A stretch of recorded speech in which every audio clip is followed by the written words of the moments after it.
चाहिए, वो मैंने लिख दी रेड से। डन है? जी सर।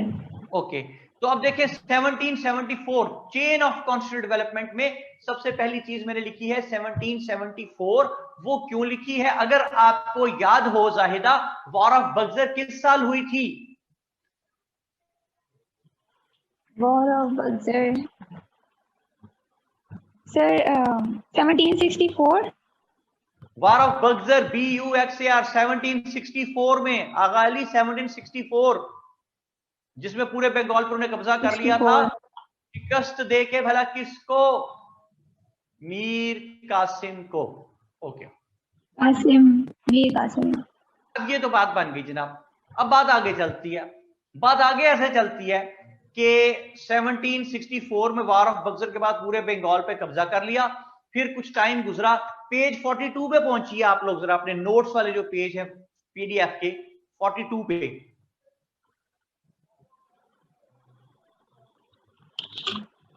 जी जायदा पहुंच गए? जी सर। क्या लिखा हुआ इस पे? दो कॉलम्स बने हुए हैं। जी 1774 इंडियन एक्ट 1950 1858 इंडियन एक्ट। शाबाश, सर ये वाला। शाबाश, यही है। शाबाश शाबाश, यही है बेटा, पेज 42। तो 1774 में फर्स्ट टाइम एवर यहां पे ब्रिटिश पार्लियामेंट ने कॉन्स्टिट्यूशनल रिकमेंडेशंस भेजी, जिसमें 3 अहम बातें कही। नंबर 1, कहा east India company run India. यानी देखें कि कब्जा हुआ है बंगाल पे, ये इतनी सी जगह पे, और कह रहे हैं कि east India company run India. इसका मतलब है कि ये एक डॉक्यूमेंट्री एविडेंस है ब्रिटिशर्स के अगेंस्ट कि भाई आप तो चाहते ही यही थे ईस्ट इंडिया कंपनी से कि वो पूरे इंडिया पे आपका कब्जा करवा दे। ठीक है जी। दूसरी चीज क्या कहते हैं यहां पे? सुप्रीम कोर्ट का सिस्टम लगा दो, 1774 में कह रहे हैं। तो तीसरी चीज बड़ी इंपॉर्टेंट है, गवर्नर जनरल की पोस्ट क्रिएट कर दी। ये है 1774। चीजों को याद करना नहीं है, याद रखना है। अब हम चल पड़े असली मरहले की तरफ। 1774 से स्टार्ट हुआ, 1947 तक जाता है ये चेन जो मैंने आपको बना के दिया है सारा। ठीक है, पिक में भी आपके पास आ गया हुआ है। तो 1774 में 3 चीजें कहता है, east India company run India, दूसरी कहता है सुप्रीम कोर्ट का सिस्टम लगा दो, तीसरा गवर्नर जनरल की पोस्ट क्रिएट कर दी। उसके बाद हमें कॉन्स्टिट्यूशनल रिकमेंडेशंस नजर आती हैं क्या हो गया मुझे 1858 में। 1858 में क्या होता है कि वार ऑफ इंडिपेंडेंस खत्म हो चुकी, ब्रिटिशर्स यहां कब्जा कर चुके, तो वहां से ब्रिटिश पार्लियामेंट से कॉन्स्टिट्यूशनल रिकमेंडेशंस बकायदा आती हैं, जिसमें सबसे पहली चीज ये है कि India is completely given under crown, यानी ये ब्रिटिश इंडिया बन गया है। दूसरी बात, उन्होंने ईस्ट इंडिया कंपनी अबॉलिश कर दी। तो कोई चीज जाहिदा कब अबॉलिश खत्म की जाती है? जब उसकी जरूरत खत्म हो जाती है, जब उसका मकसद असाइनमेंट पूरी हो जाती है, जब ये अपना टास्क हासिल कर लेती है।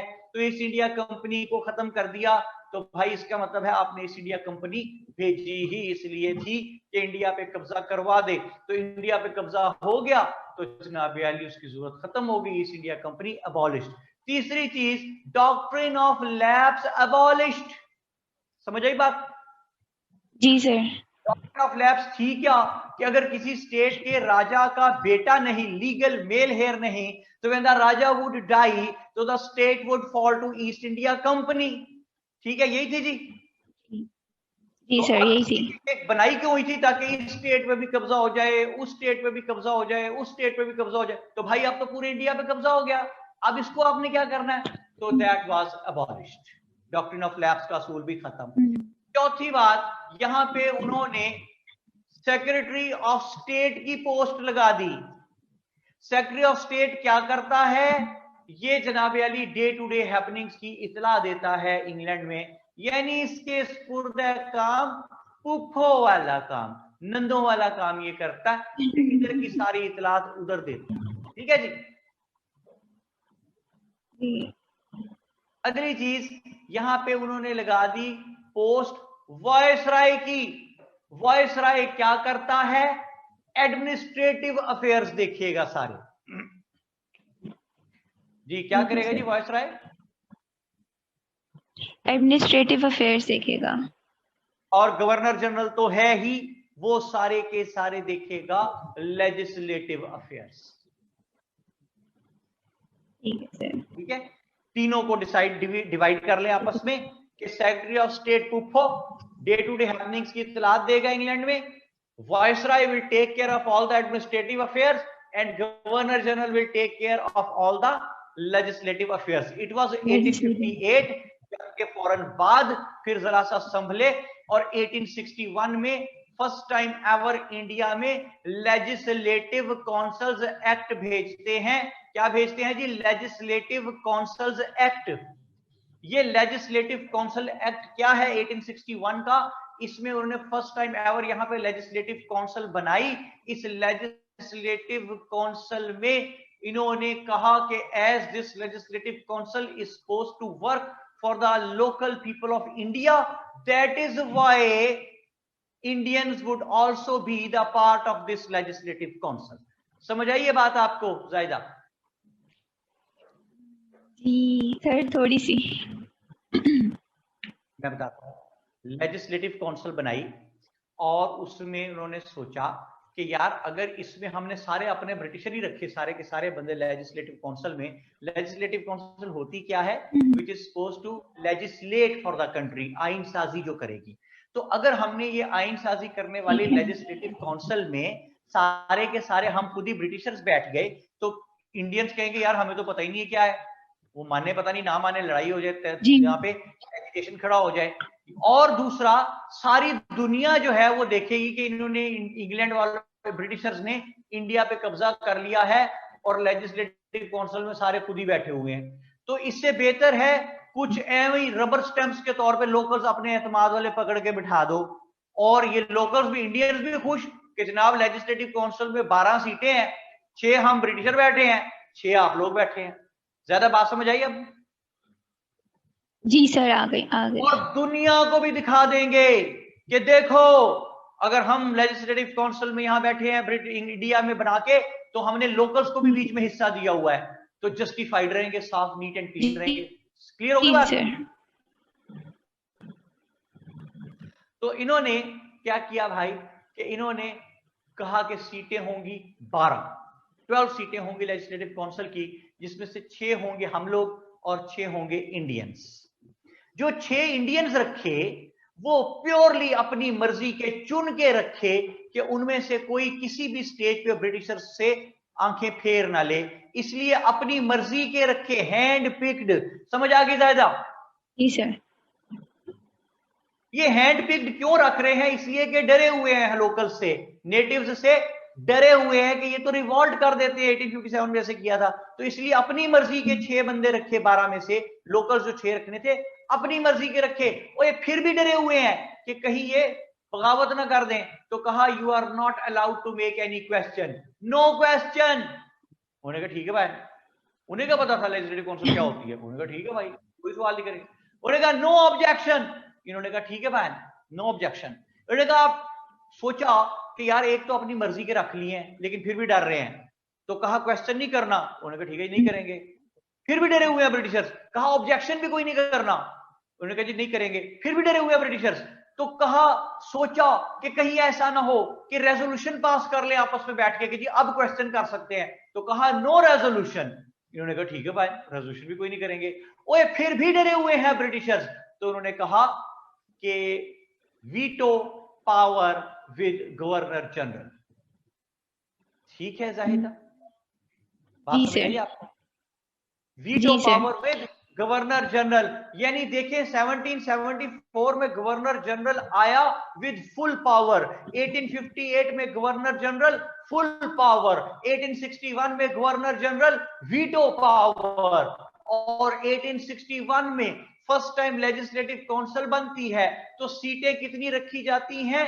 12 सीटें रखी हैं जी उन्होंने। अच्छा जी, वक्त गुजरा, 1892 आया और इसमें उन्होंने सीटें अब के जो 12 थी ना, देखें लोकल्स को आ गई समझ, 1861 में तो मैंने कहा ना इनको पता ही नहीं था लेजिस्लेटिव काउंसिल होती क्या है, तो 1892 तक समझ आ गई क्या होती है। तो इन्होंने कहा ब्रिटिशर्स लेजिस्लेटिव काउंसिल की सीटें बढ़ाओ, इतनी समझ आ गई है। तो 1892 के लेजिस्लेटिव काउंसिल्स एक्ट में वो सीटें जो 1861 में 12 थी, यहां 16 कर दी। ज्यादा समझ आ गई? जी सर समझ आ गई। 12 के सीटों के डब्बा डालें और ये 16 सीटों के डब्बा डालें ताकि आपको याद रहे। जी सर ठीक है। 16 सीटें, इन 16 सीटों में से उन्होंने कहा जी 8 होंगे ब्रिटिशर्स और 8 लोकल्स जो होंगे वो भी, उन्होंने कहा जी एक मिनट ठहरे, लोकल्स ने कहा, देखें समझ कितनी आ गई लोकल्स को 31 ईयर्स में, 1861 से 1892 तक। इन्होंने कहा भाई जी ये जो आपने लोकल्स रखने हैं ना वो आपकी मर्जी के नहीं होंगे, वो हम नाम रिकमेंड करेंगे। तो ब्रिटिशर्स इतने चालाक थे, उन्होंने कहा ओके फाइन भेज दो, 4 नाम म्यूनिसिपैलिटी भेज दे, 4 नाम कॉमर्स चैम्बर कॉमर्स भेज दे, 4 नाम यूनिवर्सिटीज भेज दें, 4 नाम रिलीजियस कम्युनिटीज भेज दें, हम उनमें से एक एक बंदा रख लेंगे। उन्होंने कहा ठीक है। उन्होंने नाम रिकमेंड करके भेजे, लोकल्स ने खुशी खुशी के हम भेज रहे हैं खुद से। ब्रिटिशर्स ने क्या किया, सबका इंटरव्यू किया, जिस बंदे से उनको लगा कि इसके दिल में ब्रिटिश गवर्नमेंट के खिलाफ कोई खार है या इसका कोई बाप दादा 1857 की वार लड़ता हुआ हमारे खिलाफ मारा गया था, इसका मतलब है इसको अंग्रेजों से कोई चपकलिश होगी, कोई कॉन्फ्लिक्ट के अंदर खार होगी, गुस्सा होगा, आउट। एक ऐसा बंदा जो खुद भी ब्रिटिश गवर्नमेंट में किसी कंपनी में नौकरी करता है, अब ब्रिटिश गवर्नमेंट में जॉब करता है, वो बंदा ठीक है, उसे कहा भाई तू आ जा लेजिस्लेटिव काउंसिल में। तो एक तरह से उन्होंने फिर लेजिस्लेटिव काउंसिल अपनी मर्जी के बंदों की ही बना ली। ज्यादा समझ आ गई बात? जी सर बिल्कुल। लेकिन यहां के लोगों को अब समझ आ गई है। इन्होंने कहा भाई जी बात सुने, we should not be treated as mere spectators, कि नो क्वेश्चन नो ऑब्जेक्शन।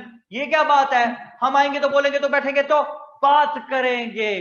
क्या कहा शायद इन लोगों ने, यहाँ के लोगों ने, कि ये कोई बात नहीं कि नो क्वेश्चन नो ऑब्जेक्शन, हम आएंगे तो बोलेंगे तो बैठेंगे तो बात करेंगे। जी क्या कहा शायद, क्या कहा सर ने? कहा हम आएंगे बोलेंगे बैठेंगे तो बात भी करेंगे। नहीं, हम आएंगे तो बोलेंगे तो बैठेंगे तो बात करेंगे। ठीक है जी, कैसे? जी सर। नहीं ये हम आएंगे बोलेंगे तो बैठेंगे तो बात करेंगे। ओके फाइन, हम आएंगे तो बोलेंगे तो बैठेंगे तो बात करेंगे। भाई we should not be treated as mere spectators. तो ब्रिटिशर्स ने कहा 100 बिस्मिल्लाह, नोट्स पे नजर रखें, अगर कोई मिसप्रिंट हो तो काट दीजिएगा। इन्होंने कहा कि हम क्वेश्चन करेंगे, अगर आपके पास यहाँ नो क्वेश्चन लिखा हुआ है 1892 में, नो काट दें, क्वेश्चन कर सकते हैं, यस। 1892 में यहां के लोगों ने कहा हम ऑब्जेक्शन कर सकते हैं, यस ऑब्जेक्शन कर सकते हैं। इन्होंने कहा हम रेजोल्यूशन पास कर सकते हैं, उन्होंने कहा यस कर सकते हैं रेजोल्यूशन पास। नोट्स ठीक करती जा रही हो साथ साथ? जी सर, रेजोल्यूशन में नो था। ओके, क्वेश्चन कर सकते हैं, ऑब्जेक्शन कर सकते हैं, रेजोल्यूशन पास कर सकते हैं। ब्रिटिश गवर्नमेंट ने कहा ओके सब कुछ ठीक है, लेकिन final decision with governor general. ठीक है, final decision with governor general. तो यहां के लोग हो गए बहुत ज्यादा खुश, जनाब मार लिया मैदान, हमने मनवा ली, ब्रिटिश गवर्नमेंट से हर बात मनवा ली। ब्रिटिश गवर्नमेंट ने कहा ओके जो तुम लोग कहते हो ठीक हो, क्वेश्चन करो, ऑब्जेक्शन करो, रेजोल्यूशन पास करो, बंदे भी हमारी मर्जी के रख लिए हैं। ब्रिटिश गवर्नमेंट खुश है और यहां के लोकल्स भी खुश है। तो थोड़े अरसे बाद लोकल्स को पता चलना शुरू हुआ कि भाई सब कुछ तो ब्रिटिशर्स के हाथ में ही है। जैसे 1858 में था, जैसे 1861 में था, वैसे ही 1892 में भी हुआ है। All the powers are with governor general. फिर इस लेजिस्लेटिव काउंसिल एक्ट 1892 में मुसलमानों के लिए कोई सेफ गार्ड नहीं, वुमेन की कोई रिप्रेजेंटेशन नहीं। तो आहिस्ता आहिस्ता मेस क्रिएट होना स्टार्ट हुआ कि यार हमें तो मिला ही कुछ नहीं। लोकल्स को समझ आनी शुरू हुई ना कि क्वेश्चन भी कर सकते हैं, ऑब्जेक्शन भी कर सकते हैं, रेजोल्यूशन भी पास कर सकते हैं, लेकिन फायदा क्या, फाइनल डिसीजन तो गवर्नर जनरल के पास है।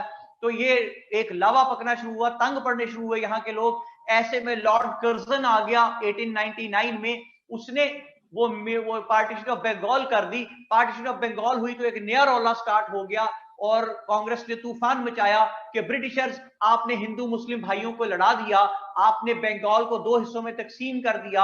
You have done an act which is just equivalent to an incident. If there is a conflict between two brothers over a cow, so the decision has been given that the cow should be cut down into 2 pieces. आपने माँ काली की मुकद्दस जमीन, the precious land of Mother Goddess has been cut down into 2 pieces by you Britishers. आपने हिंदू मुस्लिम भाइयों को लड़ा दिया है. पार्टीशन ऑफ बंगाल हो गई. कांग्रेस के लेवल से एजुकेशन, कांग्रेस के प्लेटफॉर्म से एजुकेशन हो रहा है, और ऐसे में शिमला डेलीगेशन होती है, जो कि ये मैंने 1906 रेड रंग से इसको लिखा, बॉक्स में डाला. क्यों जाहिदा? इसलिए कि ये कोई इंप्लीमेंटेशन नहीं हो रही. ये सिर्फ 2-3 स्टेक होल्डर्स बताए थे ना, Britishers, Hindus and the Muslims. उनमें से 2 स्टेक होल्डर्स मुस्लिम्स और ब्रिटिशर्स आपस में बैठ के बात कर रहे हैं. अच्छा, जब नेक्स्ट टाइम कॉन्स्टिट्यूशनल रिकमेंडेशंस बनाएंगे तो इन्होंने मिंटो को क्या कहा था कि मिंटो हमें सेपरेट इलेक्टोरेट दे देना. मिंटो हमें 1/3 रिप्रेजेंटेशन दे दे. मिंटो जॉब्स में कोटे दे दे. हाई कोर्ट में जज मुसलमान लगा दे. मिंटो एमयू कॉलेज को यूनिवर्सिटी बना दे. मिंटो और हमें सोशल प्रोटेक्शन दे दे. मिंटो सोशल प्रोटेक्शन दे दे. ये हाथ मुझे दे दे. मिंटो सुन रहा है ना तू? ठीक है जी. तो बात करते हुए हम पहुंचे कॉन्स्टिट्यूशनल डेवलपमेंट के चेन पे 1906 तक. तो इंशाल्लाह ताला फजल खुदा बशरत जिंदगी नेक्स्ट टाइम जब भी आप लोगों से बात स्टार्ट होती है तो हम बात शुरू करेंगे 1906 के आगे 1909 मिंटो मॉरले रिफॉर्म्स से. और अब मैंने क्या कहना है जायदा? मैंने ये कहना है कि gentleman, whatsoever we have tried to discuss till now, repeat it, complete it and concrete it and never let it know to anybody else how simple it is. और सब कुछ क्या है? बेकार है. बस you people are precious. कितने? We're very very precious. Try to take good care of yourselves and try to become what?